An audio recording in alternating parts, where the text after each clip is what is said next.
Did you know John F. Kennedy invited over 100 writers, artists, and scientists to his inauguration? Robert Frost, a famous American poet, recited an inaugural poem. Opera singer Marian Anderson sang the Star-Spangled Banner, the U.S. national anthem. During his term in office, Kennedy emphasized the importance of American art and culture. The election of 1960. The 1960 presidential election began the era of television politics. Voters began using this medium as a voting tool. The Democratic candidate John F. Kennedy was a Catholic from a wealthy Massachusetts family. Republican candidate Richard Nixon was a Quaker from a financially struggling family. During the campaign, Democrats spent over $6 million in television and radio ads, while Republicans spent over $7.5 million. The campaign focused on the economy and the Cold War. Kennedy felt the United States faced a threat from the Soviets and showed concern about a missile gap in which it was believed the United States was behind the Soviets in weaponry. Nixon believed the Republican administration was on the right track with its foreign policy.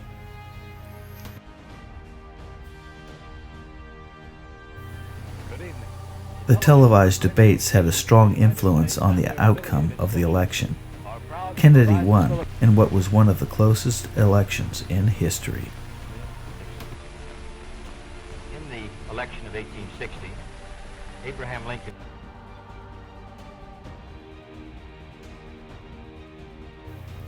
The Kennedy mystique. John Kennedy's youth, optimism, and charisma inspired Americans.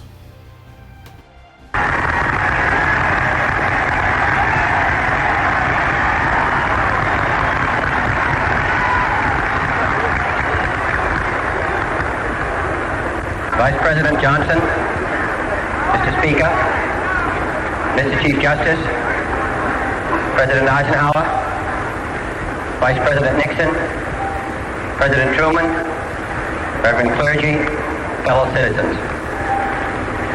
We observe today not a victory of party, but a celebration of freedom, symbolizing an end as well as a beginning, signifying renewal as well as change.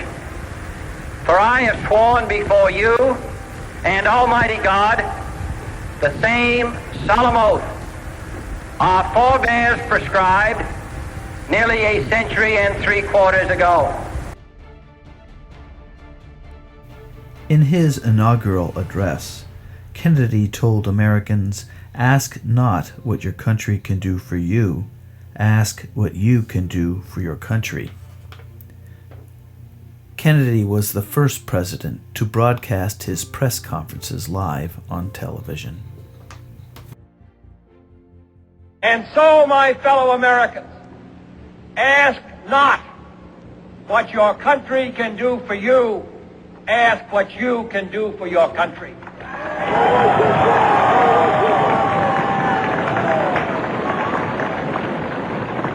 My fellow citizens of the world, ask not what America will do for you, but what together we can do for the freedom of man.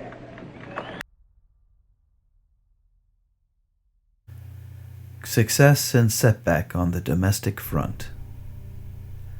With his new legislative agenda, known as the New Frontier, Kennedy hoped to increase aid to education, provide health insurance to the elderly, create a Department of Urban Affairs, and help immigrant workers.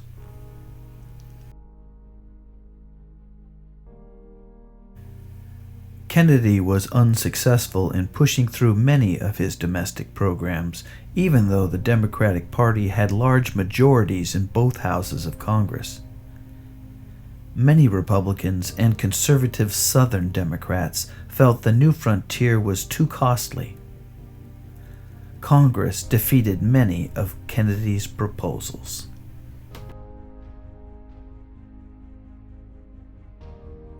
Kennedy advocated the New Deal strategy of deficit spending that had been implemented during Roosevelt's presidency. Congress was convinced to invest more funds for defense and space exploration to create more jobs and encourage economic growth. Kennedy also boosted the economy through increased business production and efficiency.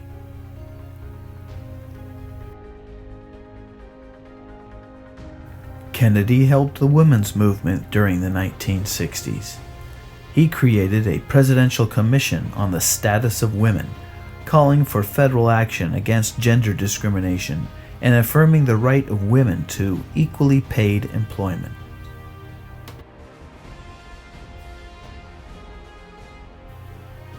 Warren Court reforms. Social issues were a focus during Kennedy's time in office. Earl Warren, Chief Justice of the United States since Eisenhower's presidency, and the Warren Court took on a much more activist tone, which helped shape national policy. The Warren Court took a stand on several key issues, such as the Civil Rights Movement, freedom of the press, separation of church and state, and the rights of the accused. Many of these decisions are still being argued today.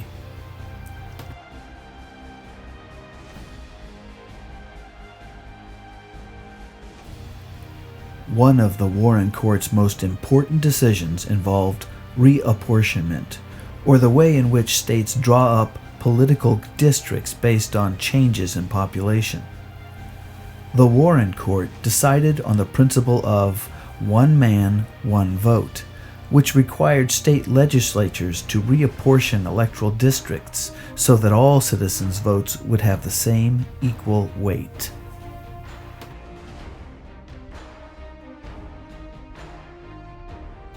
During the 1960s, the United States Supreme Court used the 14th Amendment to apply the Bill of Rights to the states.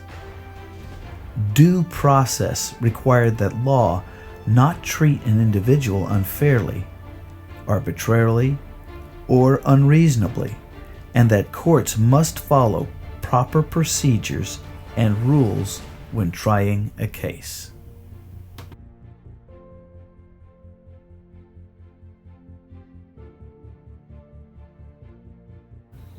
The issue of separation between church and state was reaffirmed when the court ruled that states could not compose official prayers and require prayer in public schools.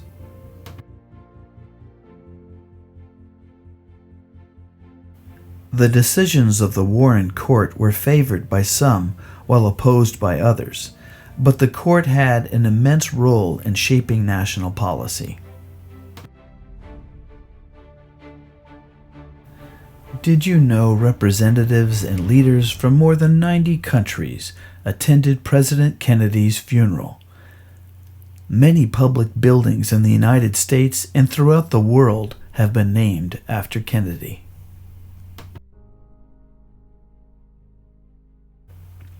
Kennedy confronts global challenges.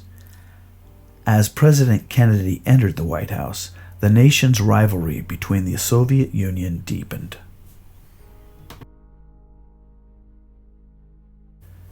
Kennedy felt that Eisenhower had relied too heavily on nuclear weapons. Instead, Kennedy supported a flexible response, where he asked for a buildup of conventional troops and weapons. Kennedy also supported the Special Forces, a small army unit established in the 1950s to wage guerrilla warfare.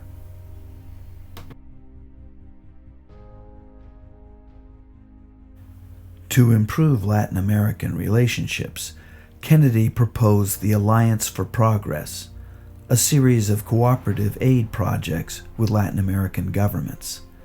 Over a 10-year period, $20 billion was promised to aid Latin America.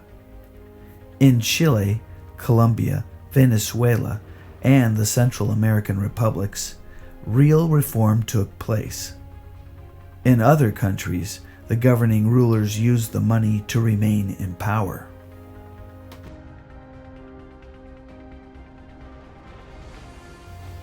The Peace Corps, created to help less developed nations fight poverty, trained young Americans to spend 2 years assisting in a country. The Peace Corps is still active today and has become one of Kennedy's most important and withstanding legacies.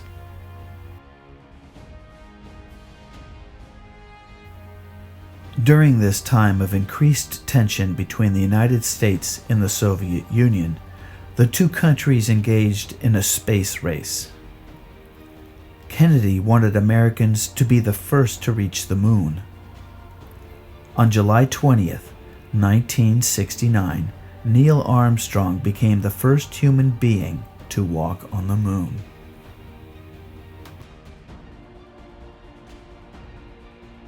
Crises of the Cold War. Cuba and its leader Fidel Castro began forming an alliance with the Soviet Union and its leader Nikita Khrushchev.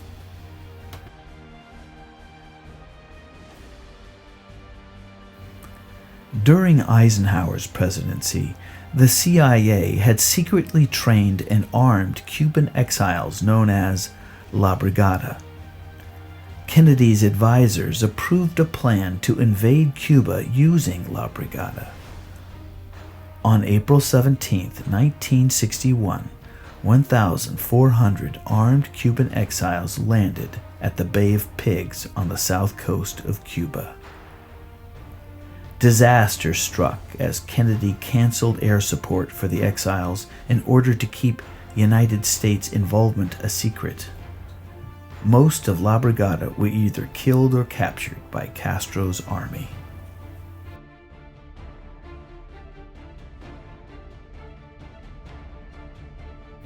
After meeting with Soviet leader Nikita Khrushchev, Kennedy refused to recognize East Germany or to have the United States, along with Great Britain and France, withdraw from Berlin. The Soviet leader retaliated by constructing a wall through Berlin, stopping movement between the Soviet sector and the rest of the city. For the next 30 years, the Berlin Wall symbolized the Cold War division between East and West.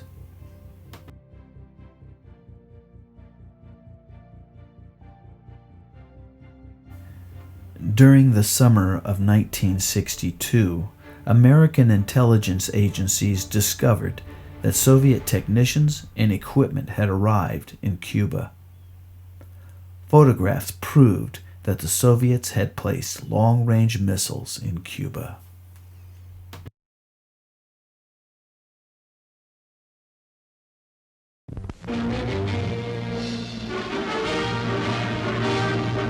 Good evening, my fellow citizens. This government, as promised, has maintained the closest surveillance of the Soviet military buildup on the island of Cuba. Within the past week, unmistakable evidence has established the fact that a series of offensive missile sites is now in preparation on that imprisoned island.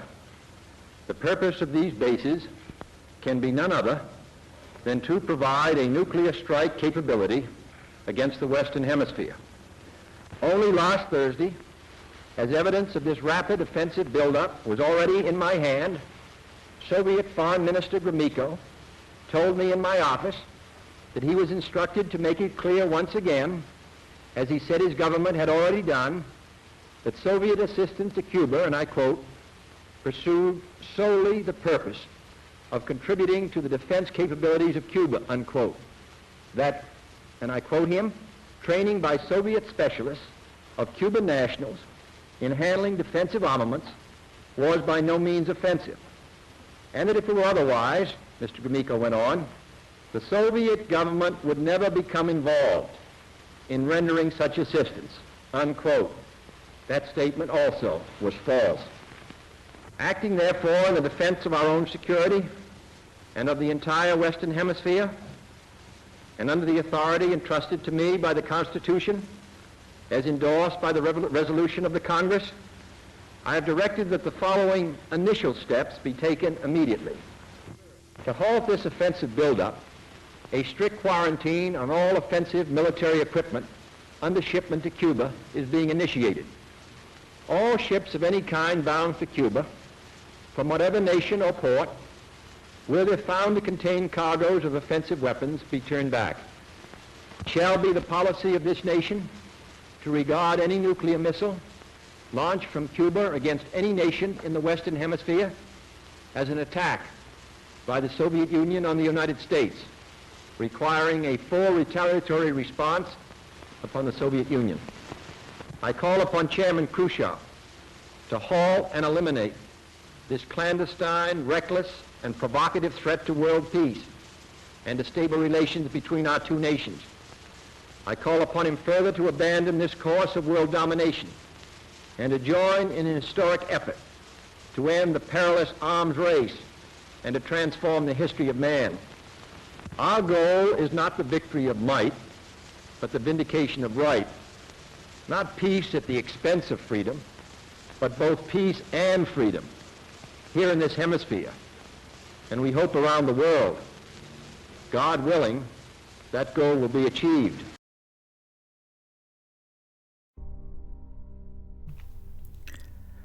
Kennedy ordered a naval blockade to stop the Soviets from delivering more missiles. As Soviet ships headed toward the blockade, Americans braced for war. Neither Kennedy nor Khrushchev wanted nuclear war. Kennedy agreed not to invade Cuba and to remove missiles in Turkey. The Soviets agreed to remove missiles in Cuba.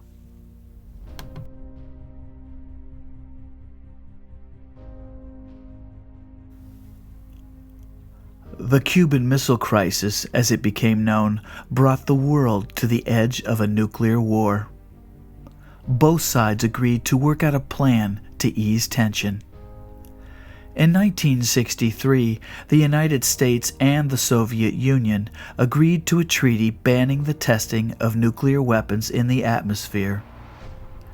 The missile crisis led to Nikita Khrushchev's fall from power, and the new Soviet leadership was less interested in reaching agreements with the West. The result was a huge Soviet arms buildup.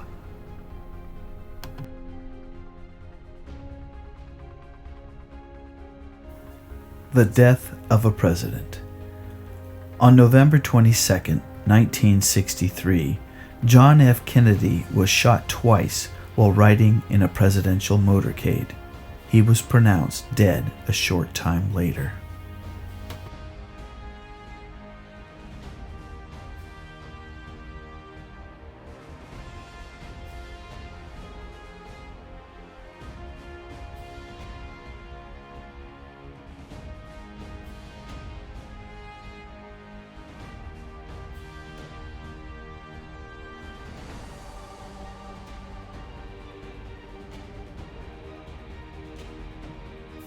Lee Harvey Oswald, a Marxist, was accused of killing Kennedy and was shot and killed himself 2 days later by Jack Ruby. It was suspected that Ruby killed Oswald to protect others involved in the murder.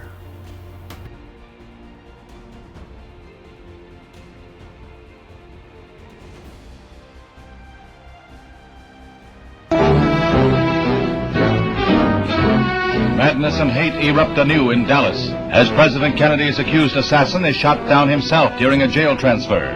There's an ominous symbol in Lee Harvey Oswald's murder weapon as he is taken to the city jail basement where an armored car is to move him to a maximum security cell.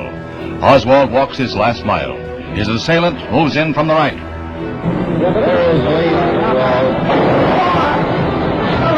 He's been shot. He's been shot. Lee Oswald has been shot. Now, from another camera, the motion is slowed. The murderer moves in, And here is the shame of all America as Jack Rubenstein takes the law unto himself. The dying Oswald is rushed to the same hospital where President Kennedy died. Doctors work to save his life. But 48 hours and 7 minutes after the president's death, his accused slayer is dead.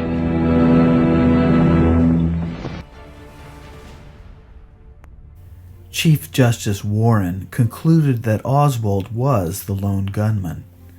The report of the Warren Commission left a few questions unanswered, and a conspiracy theory has persisted, although none has gained wide acceptance. Kennedy's successor, Lyndon Johnson, set out to implement many of Kennedy's programs.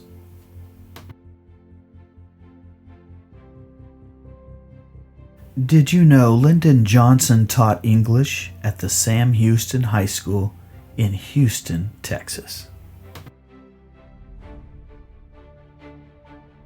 Johnson takes the reins. Lyndon Johnson took office during what seemed like a prosperous time for the United States. In reality, however, away from the nation's affluent suburbs were some 50 million poor. Kennedy and Johnson made the elimination of poverty a major policy goal. Johnson differed from Kennedy's elegant society image. Johnson, a Texan, spoke directly and roughly at times. He sought ways to find consensus or general agreement.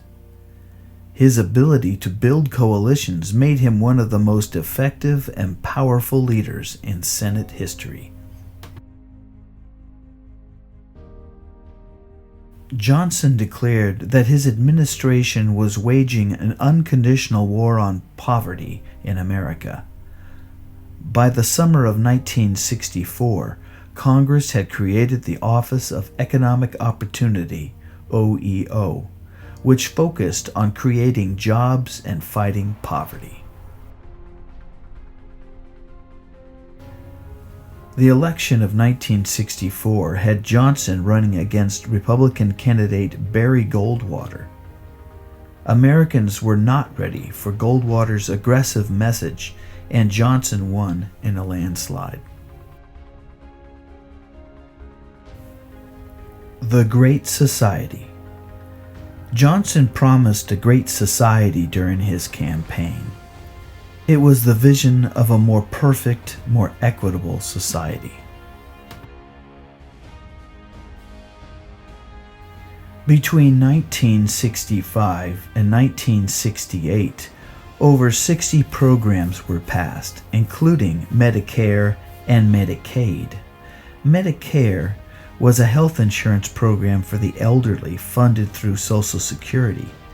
Medicaid financed health care for those on welfare or living below the poverty line.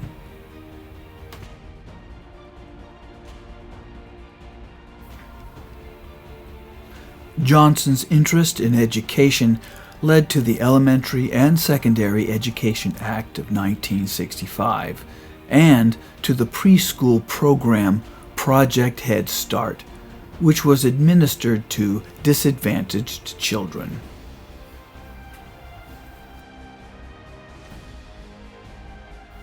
Johnson urged Congress to act on legislation dealing with the deterioration of inner cities. Congress responded with the creation of the Department of Housing and Urban Development in 1965. Its first secretary, Robert Weaver, was the first African American to serve in a cabinet. Model Cities, a broad-based program with matching funds from local and state agencies, supported programs in the areas of transportation, healthcare, housing, and policing.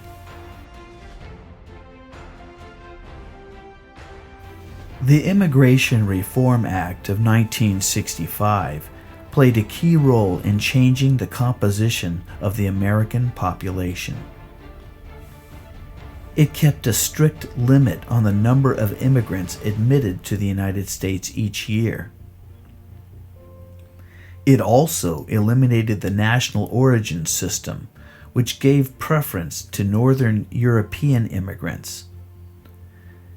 Immigrants arrived in the United States from all parts of Europe and from Asia and from Africa.